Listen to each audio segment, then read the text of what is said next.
It is wonderful to meet you all today. I'm trained in infectious diseases, and I'm a trained epidemiologist and have been involved in multiple outbreak investigations. And we're going to talk today about measles and the current outbreak that stems from Texas and is now spreading throughout the United States. So, okay. Uh, I have a little disclaimer. My opinions are my own. They're not NYIT's, but most of this talk, almost all of it, is not going to be opinion. It's going to be research articles that have been published in the scientific literature, and I've critiqued them and reviewed them in the context of the articles that have come before this. So if I had to estimate the number of articles I've read on infectious diseases, it's got to be upwards of 20,000. And you can thank COVID for about 3,000 or 4,000 of those, because it just exploded during COVID. All right, and here's our lesson plan for today. We're going to talk about what measles is, how you can recognize measles, how severe measles can get, talk about some recent outbreaks in schools and why they're important, and what the opportunities for you as educators to help kids and families in the midst of this measles outbreak. And at the end, we'll do some Q&A, time allowing. So if you don't mind, hold off on your questions until the end, because I may answer some of them during the course of the presentation. And for those that I don't, I don't think there's no such thing as a silly question. Any question that you have, probably half of you have the same question. So please don't be shy. All right. So, and this is sort of there's also audience participation here. So what viral illness has been eradicated? What viral illness do we no longer see on the face of the earth? Polio. No, polio is still going strong. Oops. Yeah, good answer. I think that's a good thought. Unfortunately, there are a lot of reasons why polio is still going strong. Yeah, and there are wastewater studies in the United States that show that polio is in our wastewater. Any other thoughts? So the answer is smallpox. The last case of smallpox on Earth was in, I think, 1982. And that was the direct result of a vaccination campaign throughout the world, where people had to sort of walk the last mile in the rural India and Afghanistan to try and make sure that everyone had been vaccinated. And then what happened after smallpox was eradicated? We no longer needed the smallpox vaccine. Well, as an introduction to measles, measles was next. Measles was the next viral illness to be eradicated from the face of the earth. And there are certain reasons why some viral illnesses can be eradicated and some can't. Measles just happens to be one of those that can, and we were on track to eradicate measles from the earth.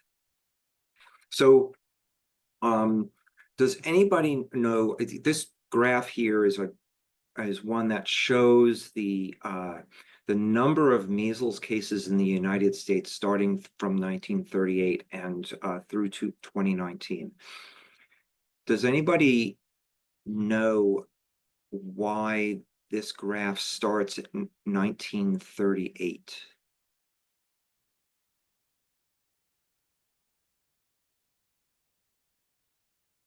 Because the The most important intervention that has increased our longevity, the most important intervention that has added years of life to human beings started in the late 1800s and early 1900s and ended in the 1930s. And that was sanitary water.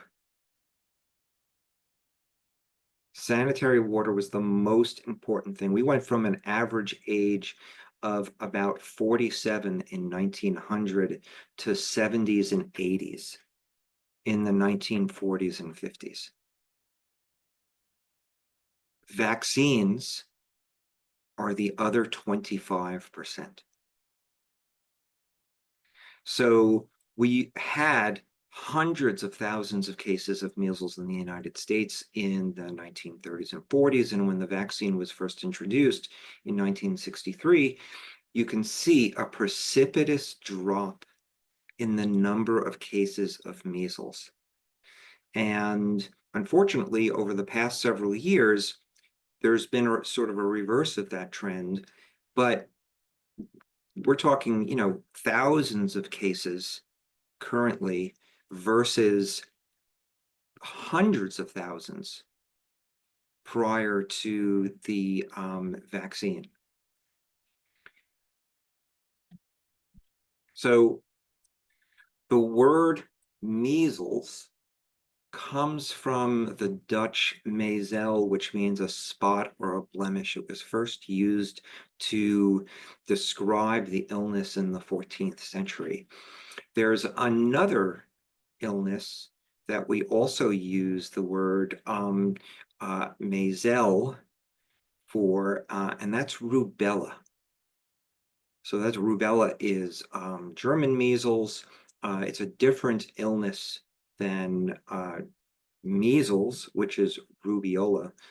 But these are names for all the same illnesses.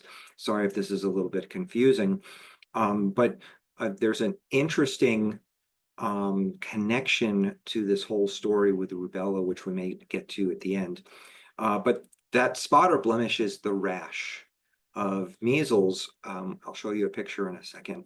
But it is the most infectious respiratory pathogen that we know for humans. If anybody with measles, any one person with measles will, on average, pass measles on to 9 to 12 people who are not immune to measles. That is a huge number of people. We know that if somebody has measles and they are in a room and then leave the room, there is measles in the air that is contagious for 2 hours or longer after they leave. So there are very few pathogens that even come close to measles in terms of its contagiousness. It's usually spread by somebody who's infected who coughs or sneezes. And say you have 100 people who have not been vaccinated or are not immune to measles in a room, and one person has measles, 90 out of 100 people in the room will become infected.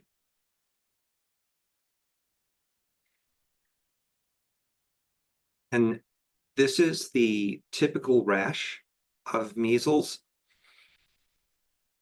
But I'm showing you this picture because you can tell this child is miserable. There's one thing, doctors don't see measles or didn't see measles for decades. So the current crop of new physicians who have graduated over the last 30 years, they have not seen measles. They do not know what measles looks like. This is a disease that mostly pediatricians would see. But before this crop of physicians, it was well known that the child with measles was the sickest kid in your waiting room.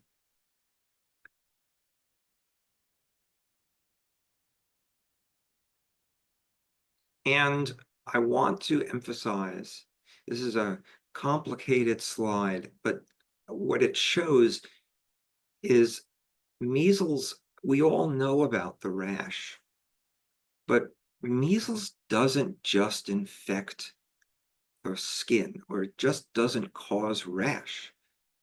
Measles infects almost every organ in the body.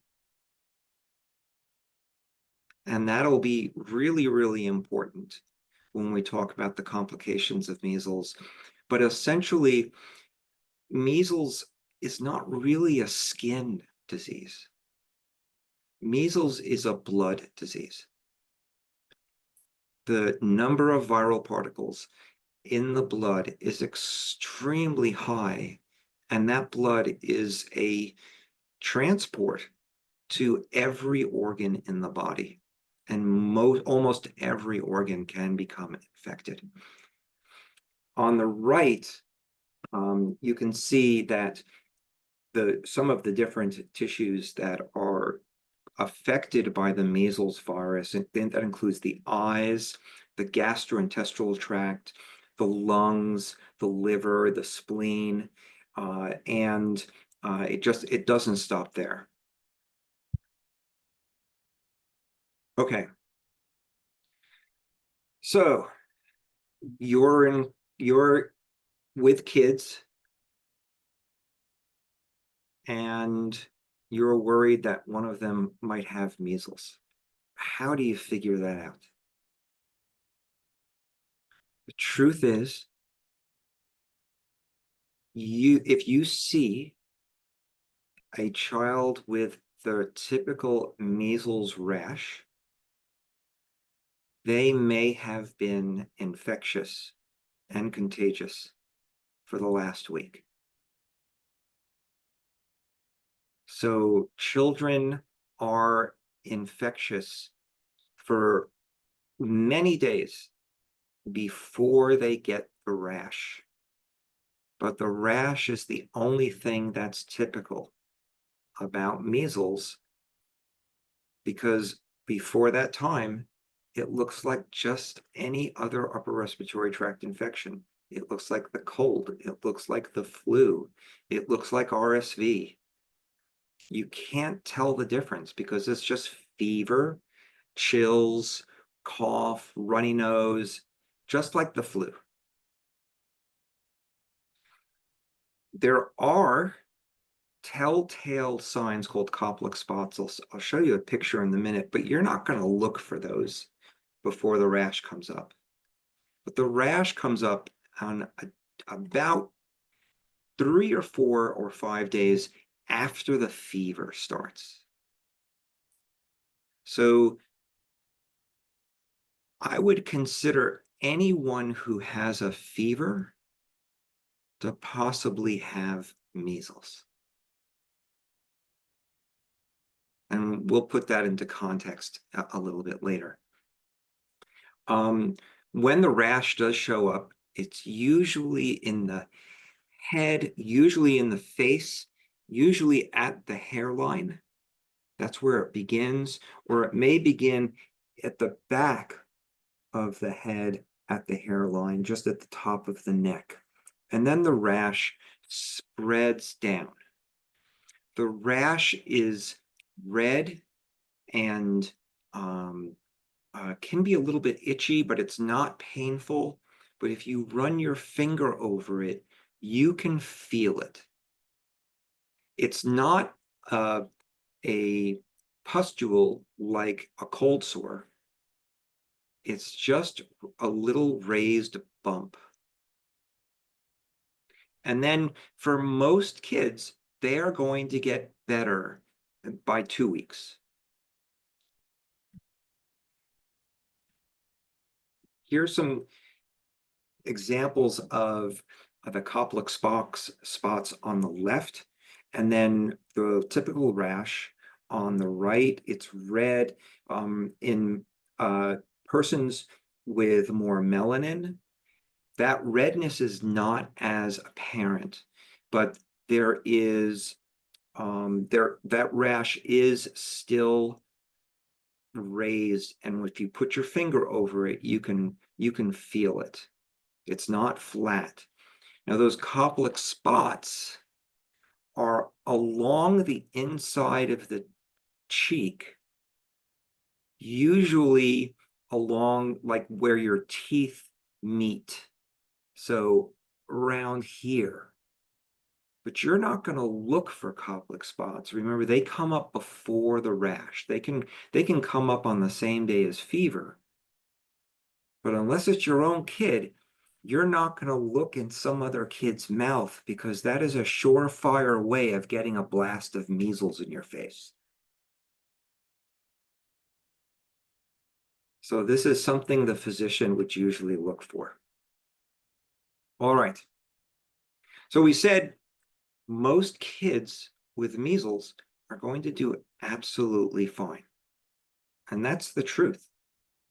But there is a reason why we don't want this illness. And that's because measles is not benign. For those who are sick, they are absolutely miserable. But 20% of people with measles are hospitalized.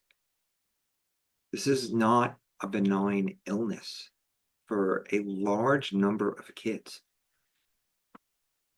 So about 5% of kids will get measles pneumonia. We're going to try and explain what measles does. It infects all of the tissues that line your airways, and it kills all of those tissues. So they sort of erode off. So, and when the child coughs, there's usually a bunch of stuff that comes up with it, and that is the erosion of the top layers of all of those tissues from the upper airways all the way down to the big airways just before the lungs. But if that starts happening in the lungs, that is measles pneumonia. That's an emergency because that has a very, very high risk of death. The brain can also be infected, and that is tragic. I've got the numbers. So 5% of children with measles will get pneumonia. 0.1% will get brain infection. That's encephalitis. 0.5% will the eye gets infected and it causes blindness. Now that occurs much more frequently in resource poor areas and is not as common in the United States. But what's common everywhere is diarrhea, because that same sort of erosion of the top layers of the tissue happens in the colon too.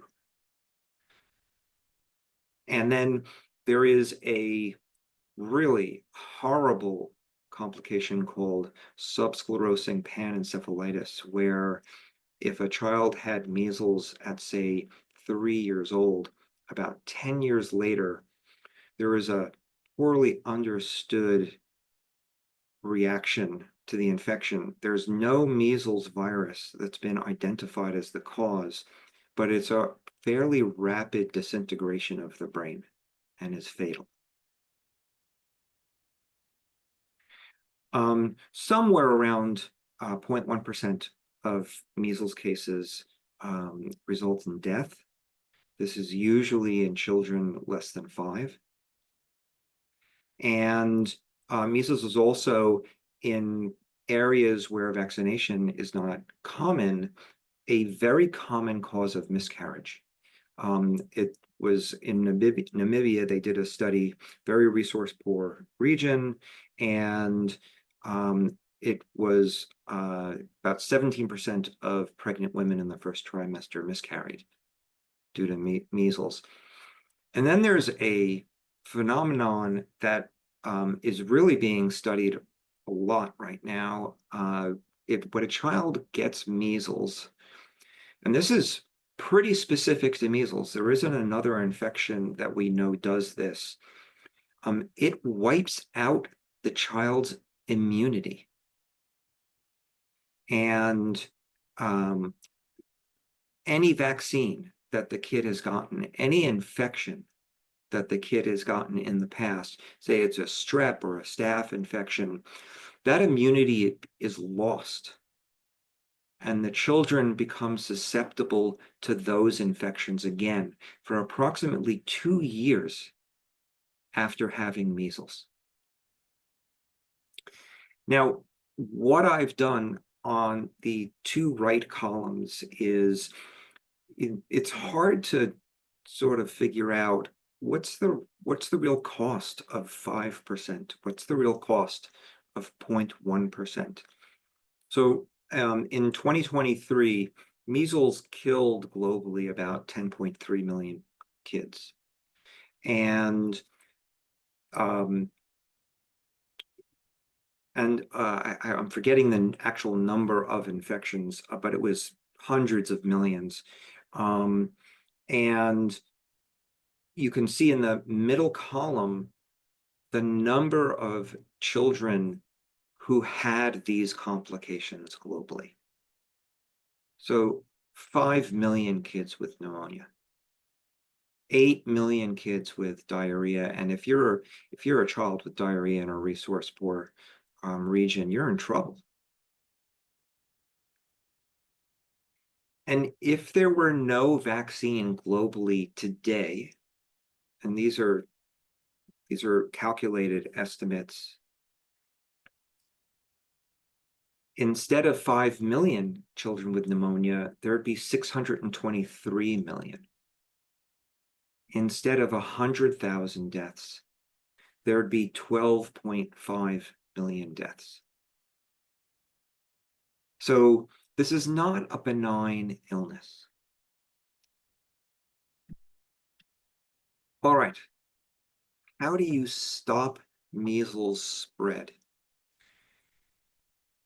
You can imagine that a respiratory infection, a virus that is spread through sneezing and coughing, that is the most infectious respiratory pathogen that we know of, would easily spread throughout the United States if there weren't people who were immune.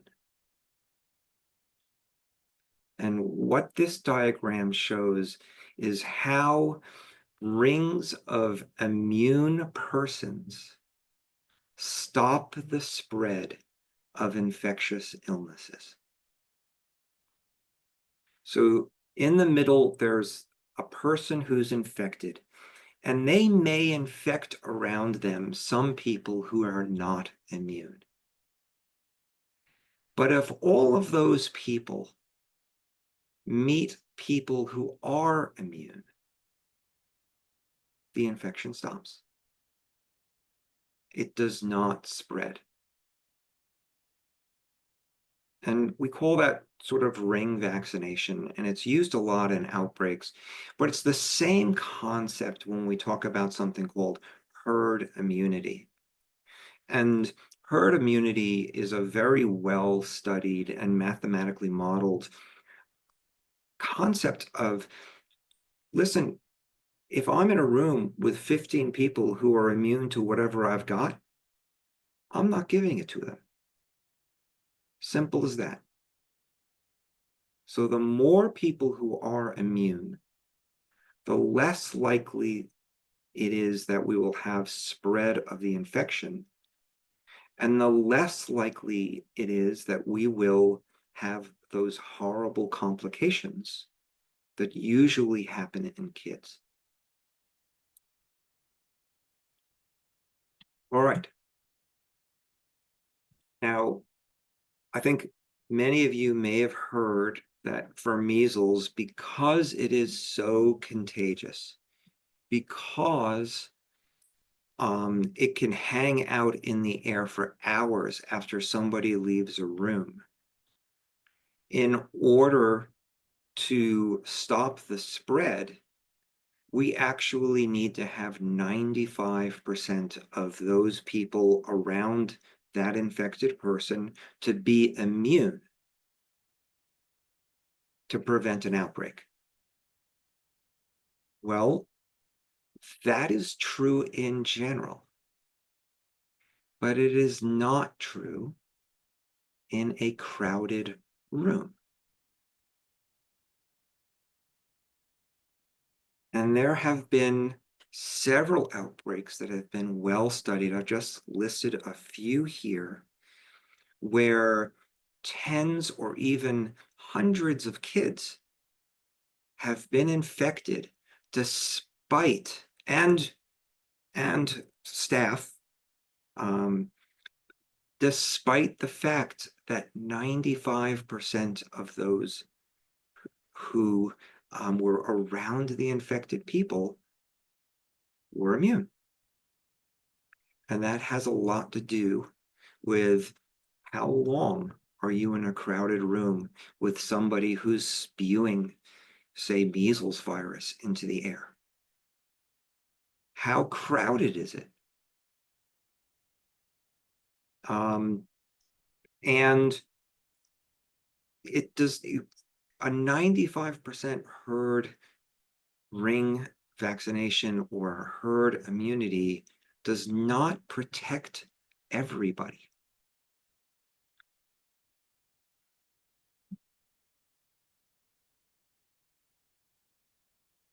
And 95% is a special number for measles. In 2019 to 2020, most of the country was doing pretty good. In 2022 and 2023, most of the country did not have 95% immunity. So we're done with herd immunity in the United States.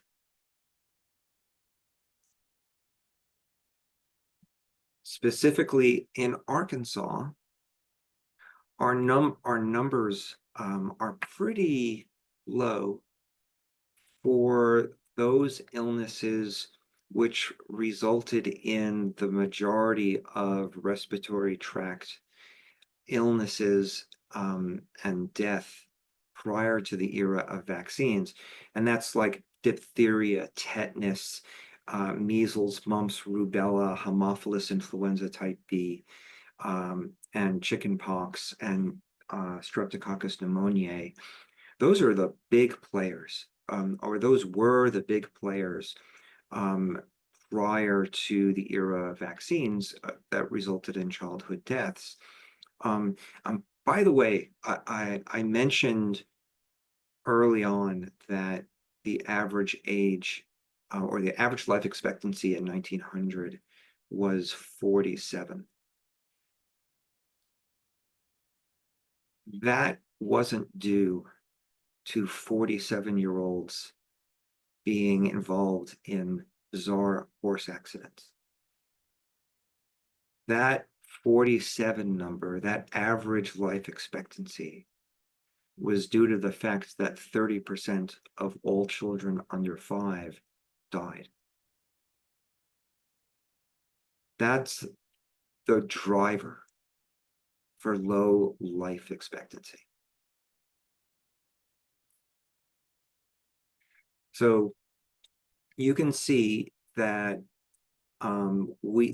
Arkansas is very ripe for having measles spread throughout the state.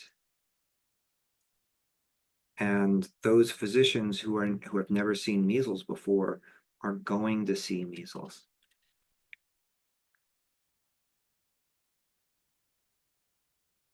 So all of you know there has been an outbreak in the United States beginning in January of this year that began in Texas.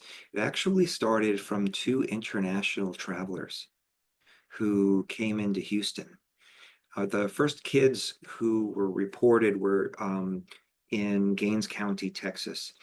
And just as we would predict, having not enough herd immunity in the entire United States for this incredibly contagious virus, it has now spread throughout the United States. It is expected to be present in all 50 states, probably sooner than later. And the Johns Hopkins on the right, that graph shows a calculation of numbers of people who are not immune, amount of international travel through the area, and population density to show those areas that are predicted to be worst hit by the measles epidemic. Chicago and Los Angeles are probably going to be the two worst in the country, but certainly we are not exempt. Okay, so in Arkansas right now, there are 2 or 3 cases reported, and I say that because I have not been able to find a lot of information other than news reports for the 3rd case, but we do know of 2 cases. And what I'd like you to note on this slide is if there is a case of measles, the Arkansas Department of Health is going to get involved and investigate. And what they found for the first 2 cases is that they had some pretty significant healthcare exposure. In other words, they went to doctors' offices, they went to emergency rooms, and then the Arkansas Department of Health has to get in touch with everybody that they think was exposed to these children, see whether or not they're vaccinated, offer them vaccines. If children become sick, and sick enough, there is an immune globulin sort of antibody mixture that you can give the children to try and stop them from progressing to severe illness. There's also a fairly large population of children who haven't been vaccinated. Somewhere between the time you get your antibodies from your mom just before birth, they last anywhere from 2 to 6 months. And then you get your first measles vaccine in about 6 months. Somewhere between that 2 and 6 months, there's a significant number of newborns who are not immune to measles. And there are lots of people who are getting chemotherapy or have other immune, all of these medications that we now give for rheumatoid arthritis and ulcerative colitis and multiple sclerosis. Many of those drugs suppress your immune system enough that you become susceptible to measles and other preventable infections. So there's a fairly sizable population of people who are not immune to measles because they can't get the vaccine. So it's really important to identify all of those people and make sure that they are monitored and know what to expect. Because if they do get measles, if you're immune suppressed, and especially if you're very, very, very young, outcomes are much, much worse. The complication rates are much, much higher. All right. So what is your opportunity here? First, thank you for allowing me to speak. I really appreciate it. As educators, myself included, I think we come from a very similar place. It's important to know what the data is. It's really important to know. Surgical masks aren't going to work. In order to try and keep you from getting most viral pathogens, N95s, the ones we eventually decided for COVID, those are the only masks that have been shown to decrease measles transmission. So surgical masks, the ones you just sort of loop behind your ears, those won't work at all. And of course, if you're wearing an N95 mask, it doesn't make any sense to not have it over your nose and mouth. So if the N95 is sort of like below the nose and over the mouth, it's not going to work either. So um, I would suggest that you maintain very accurate records for vaccination and contact information for all staff and attendees. There may be a time where you need to make some very quick communications.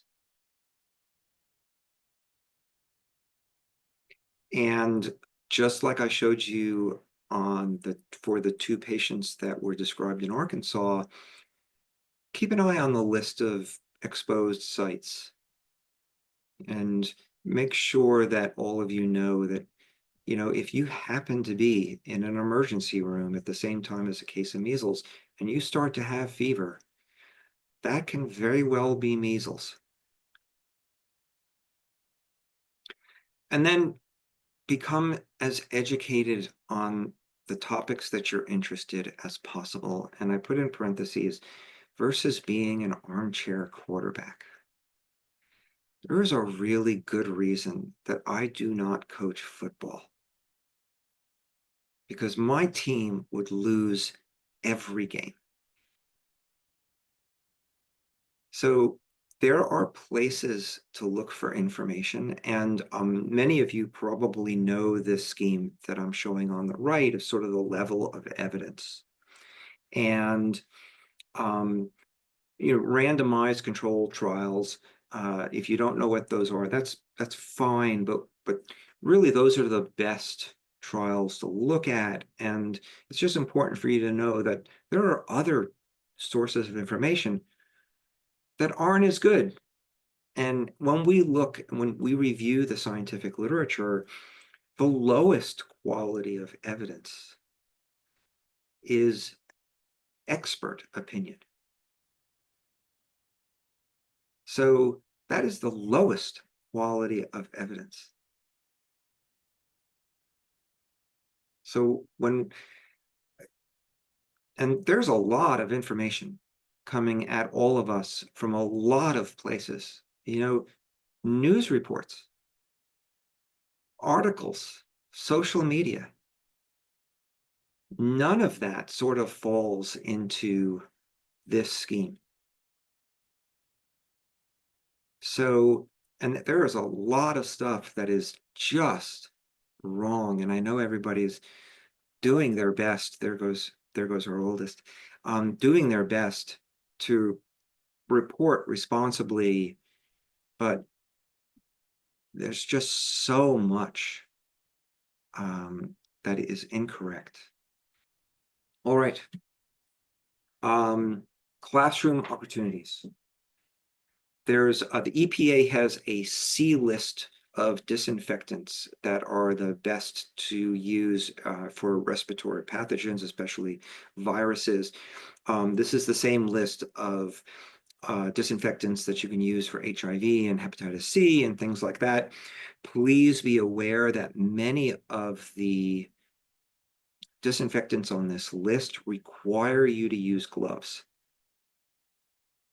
So if there is a use gloves, and gosh, yeah, I don't know if all of you think that physicians are special or people who work in the hospital are special. We are not. I see this all the time in the hospital, people using these types of disinfectants without gloves. But you should absolutely wear gloves because some of them are carcinogens.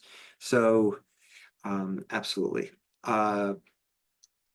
Emphasize cough and sneeze etiquette.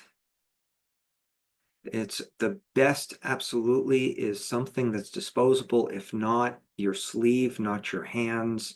Consider, adopting the hand bump versus the shaking hands. And hand hygiene cannot be overemphasized, how important it is. I would consider every fever contagious, whether it's measles, COVID, or flu, or the common cold. or anything, what are Americans really, really good at? We are really, really good at going to work sick. That is our work ethic. But, when you look at some of the economic models for what happens in outbreak settings and what the possible ramifications of, 20% of the workforce being out and what that does to the economy, I'm not so sure that individual businesses are better having their sick employees working or staying at home. Because sick employees get other employees sick. And the same is absolutely true of kids. And I know that there's a lot that gets, that's a huge issue of having a child staying at home. There are a lot of issues there. But again, every fever should be considered contagious. And then I would recommend thinking now about what are the possible options for those who are pregnant or immune suppressed in your organizations. It is really, really important to make sure that they are not exposed to somebody who may have measles as well as other illnesses.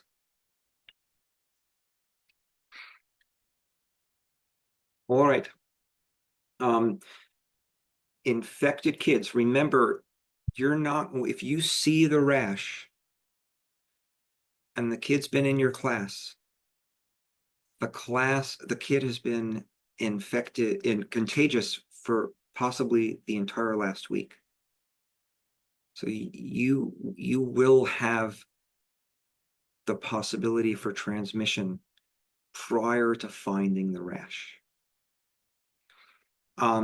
Anybody who is diagnosed with measles is supposed to stay at home for 4 days after the first day of rash. The first day of rash is considered day 0, and then you have day 1, 2, 3, 4. So on the 5th day after the rash, usually the child can come back to school. These are all sort of Arkansas Department of Health, CDC guidelines. And we really recommend physician involvement in children who have measles. It is very, very important to recognize and do whatever we can for children who have complications to make sure that the illnesses are not as severe as it might be. And I think if any institution that has a child with measles is going to get a call from the Arkansas Department of Health, that is routine. They will do an investigation and they will provide guidance. So nobody's alone in this outbreak. All right. And how do you support yourselves, children, families? And my first rule is remain calm, cool, and collected. We all make bad decisions when we're not calm, cool, and collected. So I think it's really important not to make bad decisions in these settings. Really just avoid arguments, avoid gossip, and avoid social media. I think you may have noticed in this talk, I have completely excluded, like, some kids are vaccinated, some kids are not vaccinated, some parents want to vaccinate their kids, some parents don't want to vaccinate their kids. That is really just not part of this argument or part of this issue, right? That's just divisiveness. So, like, anybody who is trying to convince me of something by screaming at me is doing a very, very poor job. So just try and avoid and do not engage in all of that stuff. Embrace empathy and vulnerability. Like, no matter what somebody's view is on this, they are coming from somewhere. They have a life experience that's important. And in terms of being vulnerable, we teach our students three really, really important words as physicians. I don't know. That's the three most important words as a doctor, because nobody is going to be helped by a know-it-all. And there's a lot we learn, not just every day or every year or every month, but every day. For goodness sakes, how many scientific articles come out, and some of them completely rewire what we're thinking about an illness, and we have to change our view on what we're going to do or how we're going to think about it. And that is just a um, a lifelong learning view. Physicians that we teach, our students that we teach, we don't teach them that they are finished learning when they walk out of our doors. They will learn for the rest of their lives, and some of that information will change the way they think completely about a subject. So, I don't know. Support each other. That's really, really important, especially from administrations down.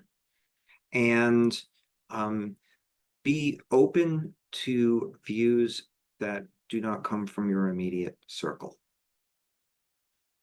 I think I just attended a great leadership seminar, and one of the recommendations is make sure that you build in your team people who disagree with you. And I really do agree with that. Okay, that was a lot, I know. I hope I've answered some questions. One of the questions I got from Jamie was, should you get vaccinated? And I want to thank you all very much for asking me to do this presentation, because it gave me the chance to get something on my to-do list checked, and that was to look at my old vaccine records to see whether or not I needed to be vaccinated.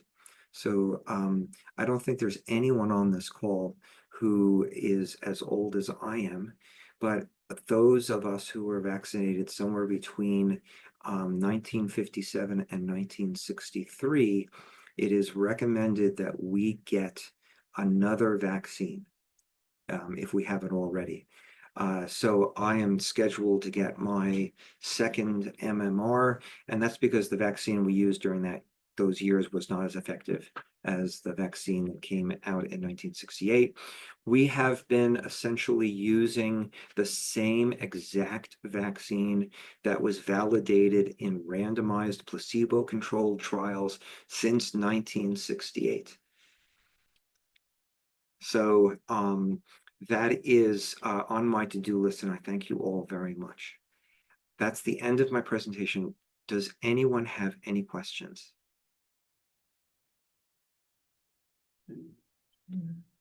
Yes, this is Donald. Sorry about swapping screens over here. So after they take the vaccine, how long does it take to go into effect for them to build their own immune system to it? So, I mean, that's a great question. So, after the first vaccine, you will take about 2 to 6 weeks to develop immunity to measles. And that gives you about a 93% coverage rate, or 93% of people after their first vaccine will be immune. That second vaccine, you get at 12 months, that will give us about 97 to 98% of persons now immune, and gives us a little bit of longevity for the vaccine. So in many people after the vaccine, immunity is lifelong, and including after measles infection also. But so about 2 to 6 weeks. I also have a question. What if you have no idea if you got the vaccination and your parents no longer have those records? So very common. It really surprises me that I actually have my vaccine records. It's kind of crazy. That was a really, really, really, really, really long time ago. If you do not have vaccine records and are concerned that you are not immune, you probably are, unless your parents did not vaccinate, because it was part of the routine childhood vaccination since 19, what was it? It was in the slide in the 1960s, 1963. So, but there is no harm in getting another if you want. So there's no downside. The complications from measles vaccine are extremely rare.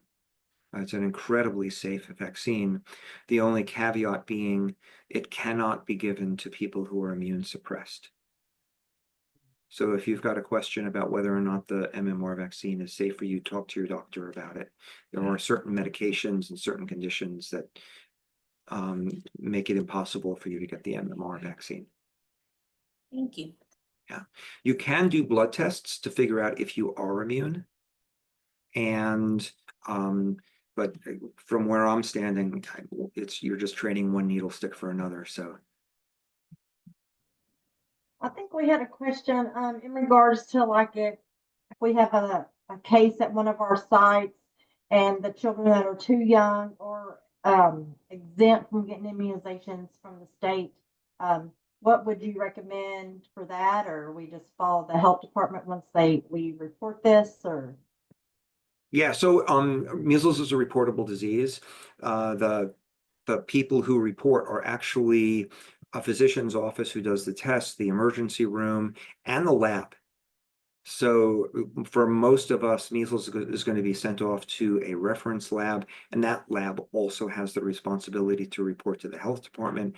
So that person is going to be reported to the health department. The health department will then start a case investigation, and they will call you. Then they will support you in what you should do, because they're going to want to know, hey, who's immune suppressed, who's pregnant, who are the people at risk, to make sure that those people are protected. What if there's like a time lapse gaps in all that communication, but we find out prior to the from the parents, the community telling us, or the health department or something like that? Think of it would be pretty unusual for there to be much of a gap between parents being notified and the health department being notified. It depending on, I don't know if any of you remember sort of the resource problems we were having during the COVID epidemic. There were so many people who were sick that like ambulances weren't available because they were transporting so many sick people. So people were having like problems at home calling ambulances. This was here in Jonesboro, and you couldn't get an ambulance for a really long time. So this is going to be resource driven, right? There could potentially be a time, if there are enough measles cases, that it outstrips our resources. And at that point, the Arkansas Department of Health may not have the resources to contact everybody in a timely manner. That also happened during, that happened across the United States during COVID. So, and again, the more people who are out sick, the less resources we all have. So it's a sort of a catch-22. But in the meantime, we're talking 2 cases in the state, maybe 3. The ADH has plenty of resources to take care of that and contact you in a very timely manner. Great questions. Question. I don't know why you can hear me. Can you hear me okay? Yes, go ahead, Emma. Okay. So if we have a child, because we follow the state's policy on fevers, and you said to treat kind of, the contagious. There really isn't anything that we alert the parents of when it's just a fever. We wait for a doctor to tell us if it's something, that we have an alert created for. If we have children who are either not vaccinated due to exemption or under the age of vaccination, would you recommend that we just inform parents because fever is kind of an early symptom? I mean, I don't want to cause anyone to be concerned, but I don't want people to not be aware, I guess. Yeah, I just noticed Dr. Hurst is on the call too, so I'm really appreciative of him being here as one of our colleagues at NYIT. And Amber, that's a great question, and I'm going to give you an answer from experience. So, we pay attention to what the current recommendations from both the state and the federal government are when it comes to isolation of children and bringing them back to school. And we're very aware of those recommendations and how they change over time and if there are any changes. I think it's fine to depend on physicians to allow kids to go back to school. However, if you are wondering whether or not that was a good decision, you probably need to make sure it is, because I'm sure Dr. Hurst has seen, and I have certainly seen, physicians who have brought kids back to school way before the recommendations, or without any sort of logic. So I would recommend that you all know what the current recommendations for each of these illnesses is from the Arkansas Department of Health for bringing kids back to school. And I am not going to promise you that all of those recommendations appear totally logical, but at least you've got a place to start from. Because if someone's sending a kid back to school who you think might actually be infectious, your opinions are very valuable.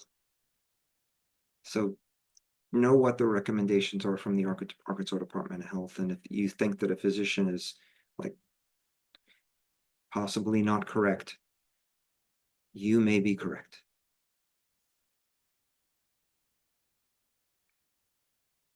I'm sorry if I can't give you like a solid, this is what you need to do answer. Physicians are humans too, so. So to just do a quick follow-up on that. So Sure. essentially, would you think that some of that could be where they say your child got sick on this date and this is the average expected return date? And do you think that's possibly where some of that correlation happens? Let me see if I understand your question. Why would a physician possibly not follow ADH recommendations? See, I was thinking more Fairly like, similar. yeah, it's similar. But like, let's say that the average time frame to say you can return back to the child care center is 5 to 7 days. If they say 5 days is fine, but then they still need that extra 2 days. Do you think that's possibly where some of that's coming into play? I'm not really sure. And I've probably got a bias about this because I'll hear about the cases that are clearly incorrect, Mm-hmm. but I won't hear about the cases that are okay and everything turns out to be fine. But for those cases that, in my experience, have just been incorrect, there wasn't a lot of logic applied to the case. Is that a diplomatic way to say that?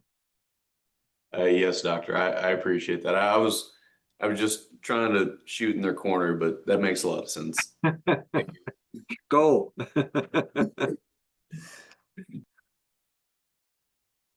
Excellent questions. Anybody else?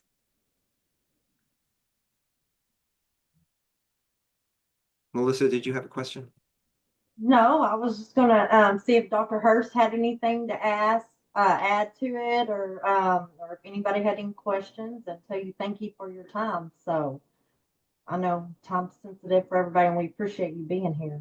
So No, I don't have anything. Dr. Abraham is the expert on it, so he's got great information, and I think we know way more about measles and this kind of potential spread versus COVID, where we are learning on the fly, and so we can definitely be well more prepared and already have things set up. I feel like being prepared as like a clinic or a daycare or just a parent, you have the information already available of, hey, this is what I need to do. This is the kind of the process.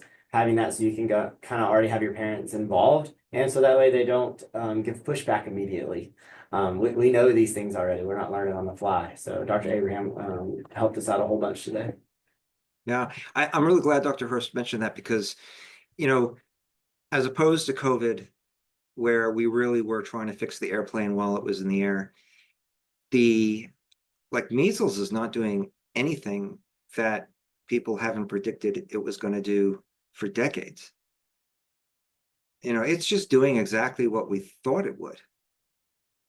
So all we need to do is look at resource limited countries with low vaccination rates to see what it would be like if our vaccination rates got that low.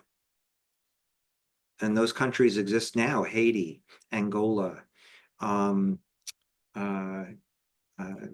to think of the Yemen, right? Those countries have extremely, close to 10% vaccination rates, and their childhood, their life expectancy up to 5 years is really low.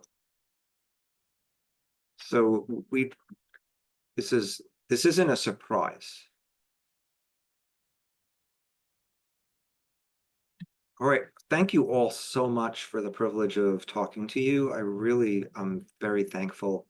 And again, I'll send all the slides to Jamie, and she'll have my email. Don't hesitate to contact any of us if you're interested or have questions. Really, everyone have a great rest of the day.